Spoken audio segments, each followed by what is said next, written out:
If you own a condominium in the state of New Jersey, or if you're thinking about purchasing a condominium in the state of New Jersey, there is some legislation that may absolutely affect you. You're going to want to stay tuned for this.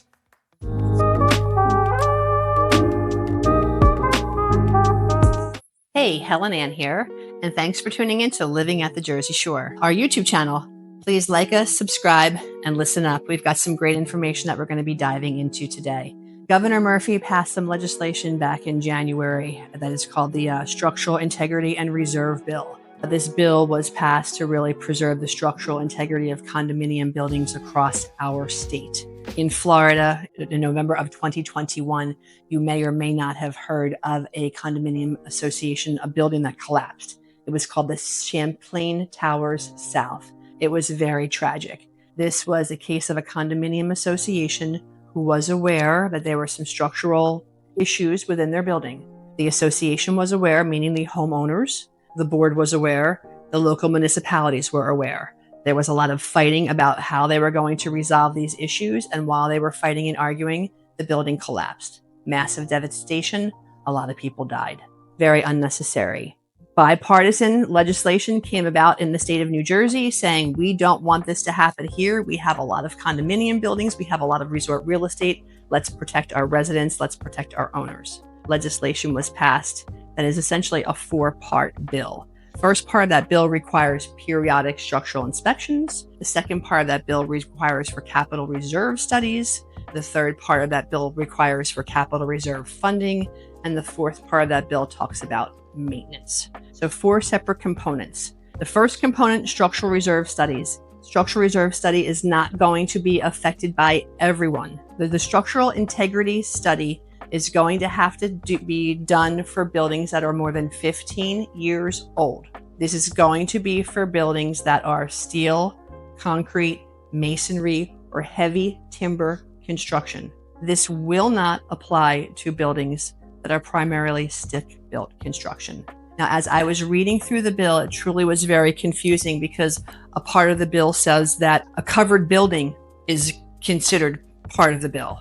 Well, aren't all buildings covered? Isn't that what kind of makes it a building? It has a cover on it, right? So a little confusing for me. It took a lot for me to really dive in to truly understand what this meant. And I do have a much deeper understanding of what buildings at our shoreline would apply and which ones are not going to. It's really very cut and dry. I found an incredible resource that the state of New Jersey has. It's the Community Association Institute. We're going to be linking to their site below.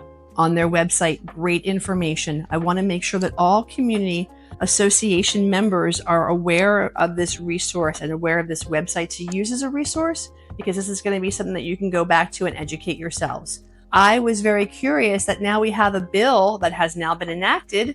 How do we know? How are associations being made aware of this? And we had come to find, in making some phone calls, we have some board members and associations here at the Jersey Shore that have no idea. And we have some other board members that are very much informed. And it came to see that it looks as though boards that have professional property management seem to know a little more than the boards that are just really managed by the owners, if you will.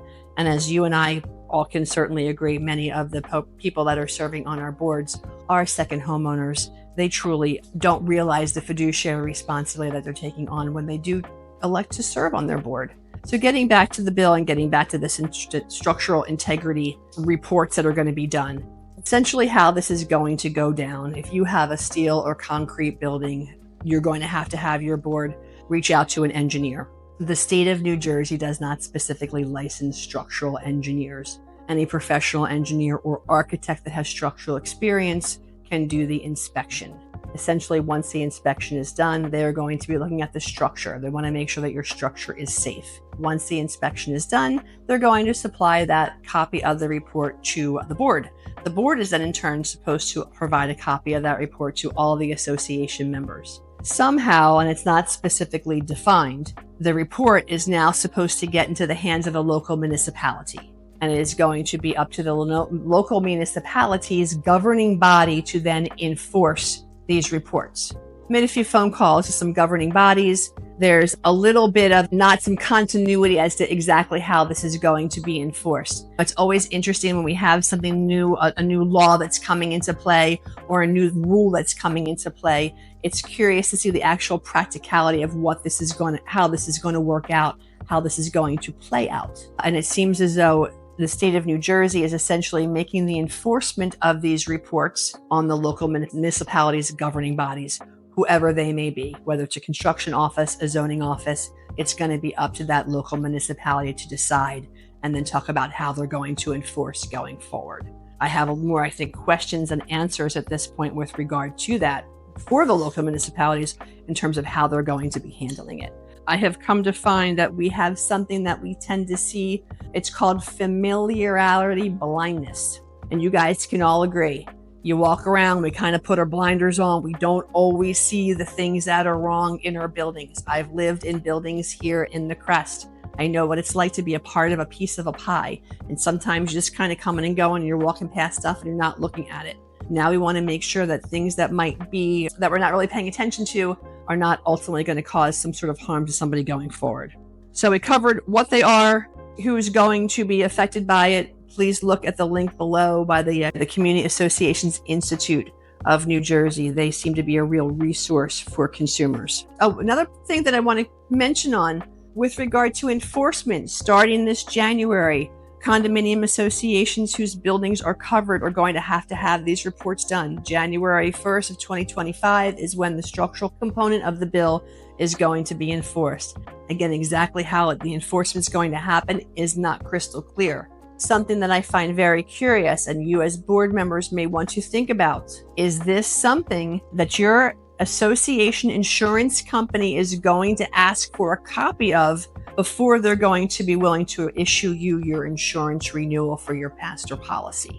I don't know. But I think, again, if the purpose of this is to bring awareness to potentially structural issues, would not an insurance company want to also be aware that there may be potential structural issues that could potentially lead to liability to them? So again, I'm curious from the insurance component of this, how that may or may not come into play. And this is just really more of an information session. Again, I feel like I have more questions than answers, but want to at least start informing as best I can so that you guys can get your eyes and ears into this and also start digging in on your own. Another component of this bill is going to be the reserve study. The reserve study is essentially going to apply to just about all condominium associations. As I read into the law to understand what condominium associations this reserve study will apply to, the reserve study is going to apply to any buildings that have a common area element that is valued of more than, or is assessed at more than $25,000. Common area elements are roofs, windows, decks, doors, elevators. So for the most part, guys, it's going to be all associations. So what does that mean?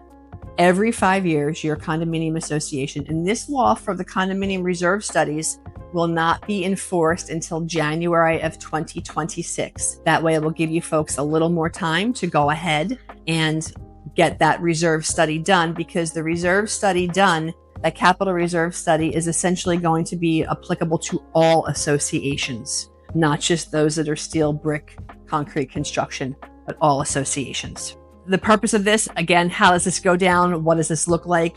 You're going to be reaching out to a local architect, engineer. They're going to come out to your building. They're going to walk around and they're going to inspect all of your common area elements. They're going to take a look at your budget and a look at your existing capital reserve funds. They are then going to essentially provide you with a copy of a study to help you understand whether or not you have enough money in your reserve funds to adequately address these common area elements when they have lived their exceeded life expectancy. So keep in mind, this is for everybody, and every 5 years it's going to have to be done. Some buildings are going to have a structural report done, a structural integrity report done, as well as a capital reserve study. Just about all associations are going to have the capital reserve study done. A part of the bill then goes on to talk about maintenance, corrective maintenance, preventative maintenance, and deferred maintenance, because they want to make sure that we are defining how we're going to be maintaining buildings going forward. A big part of the bill also talks about how these associations are going to fund themselves now that we've had a reserve study done. And it talks about the funding. If your maintenance issues are less than 10% of your overall capital reserve budget, you're going to have, I believe, 2 years to go ahead and catch up the difference in the funding. If it turns out that some of your maintenance issues are pretty expensive and are going to be more than 10% of what your capital reserve funding currently is, you're going to have 10 years to catch up. So we're allowing some time to bank and to catch up. But the biggest thing to keep in mind as being a condominium association owner is it really is a catch-22. But you have to remember, you can't outrun Father Time and you can't escape Mother Nature. And living at the shore, as time goes on, maintenance is always going to creep up. And being at the shore, we're always going to have sand and salt that are going to be attacking our buildings from the exterior 24/7. So again, just trying to provide some information to you folks as condominium association owners. Board members who have fiduciary responsibilities don't always realize that. We have some links below that with some great information for you folks. Please tune in for additional updates and ask us questions. We really want to be here for a resource for you to help and to bring awareness to issues. Thanks again for following and listening in. And any comments, certainly welcome them.